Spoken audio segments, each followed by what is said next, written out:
So the first question. The first question is discuss the indications, procedure, and the complications of uterine artery embolization. Now, this question is extremely important because they have asked everything about uterine artery embolization.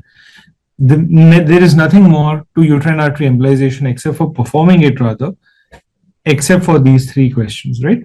So, and this is for 10 marks. So you have to write everything and preferably also draw a diagram. So we'll go through it. Now, in the indications, of course, there are two indications. There are not only, now usually we study uterine artery embolization, we study what? We study it under fibroids. So we usually know the gynae indications, right? But it is not limited to that. There are also obstetric indications in uterine artery embolization. So let us see those. So the first is the obstetric indications. I'll specifically start with OBS indications so that we are very clear that those are also very valid indications. In that, of course, the very important indication is placenta accreta spectrum. Okay? Placenta accreta spectrum jo hai, this we commonly, see placenta accreta spectrum. Apart from that, we have management of postpartum hemorrhage. Now, in postpartum hemorrhage, this is a very off-label use of uterine artery embolization. First of all, the patient has to be stable in this case. Now, this patient stable in postpartum hemorrhage itself is a oxymoron, right? So we cannot use UAE in postpartum hemorrhage as such, but from a theoretical perspective, that is valid. And then you have cervical ectopic pregnancy. Now, why is it useful in cervical ectopic pregnancy? Is because when you do a surgery for cervical ectopic, there is excessive amount of bleeding because cervical ectopics, there is no contractile mechanism, right? So it is very difficult to approach the cervix also, and it bleeds also a lot. So it's always useful to ligate the embolize the uterine arteries so that there is minimal bleeding. The next is the gynecological. Of gynecological, of course, you know these indications. You know that it is fibroid. Then you have adenomyosis. Then you have arteriovenous malformations, and you have gynecological malignancies. Malignancies only, it is for palliative use, like it's to control the bleeding in advanced stages of, say, endometrial carcinoma, which we have a question of endometrial carcinoma in this question paper itself. So we'll go to that later. But you see, so fibroids, we always know. Fibroids, that is where we study uterine artery embolization. Adenomyosis, again, it can be useful, but adenomyotic changes, surgical approach, which is mainly utilizing either hysterectomy or using medical management, that is more preferable than uterine artery embolization.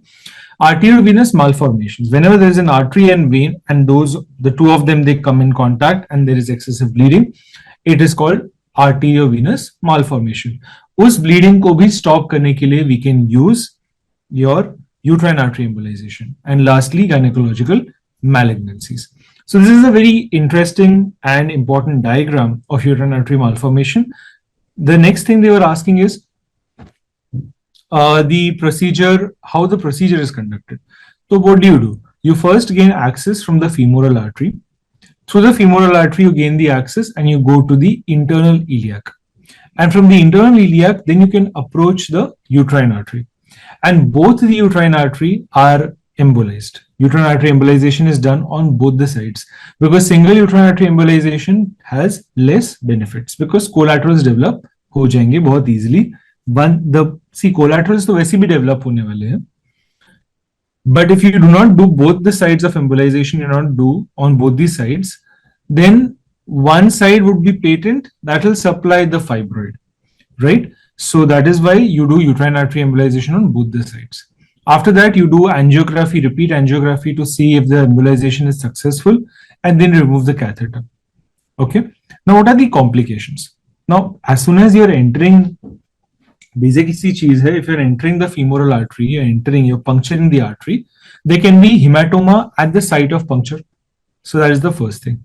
Then second thing is if you're not experienced, the embolization can happen instead of uterine artery, it can happen at some other artery, right? Apart from that, whenever you do embolization, remember this one thing, the myoma or the fibroid, it is undergoing ischemia.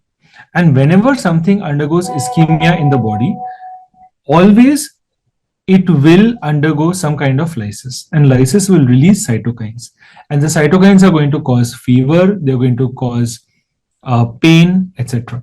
So those are the immediate complications. So immediately there is post-embolization syndrome, where there is fever, pain, nausea, malaise, right, due to uterine ischemia. Why? Because when there is ischemia, whenever there is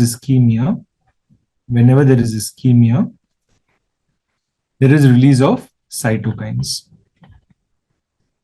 Whenever there is ischemia, there is release of cytokines. Okay. The next is pelvic pain and cramping. Why is there pain happening? Ischemic necrosis. Then there can be vascular complications. For example, at the site wherever you're doing it, they can lead to hematoma. Hematoma ho sakta hai. Yeah, there can be a pseudoaneurysm formation. Right? What is pseudoaneurysm? Whenever you are puncturing, remember your pathology, MBBS, whenever you're puncturing the artery, and if the catheter goes in between the walls of the artery, there will be formation of a pseudoaneurysm. It's not a dilatation or herniation of one part of the wall of the artery. It is just weakening because you have inserted in between the two tunics of the vessel, right? So it's leading to a pseudoaneurysm. And if you're doing it very badly, it can also lead to arterial dissection, right, at the puncture site. And lastly, immediately there can be it can have non-target embolization. What does non-target embolization mean? It means that there is accidental blockage of either the ovarian artery or it may or other pelvic arteries. Now, accidental embolization of ovarian or the pelvic arteries will lead to ovarian failure, right? It will lead to ovarian failure. So it can lead to later on premature ovarian insufficiency or premature ovarian failure, whichever you want to call it. It can lead to that. And pelvic arteries को अगर आप करोगे embolize, तो उसकी वजह से क्या हो जाएगा? Pelvic arteries embolization की वजह से क्या हो जाएगा? There would be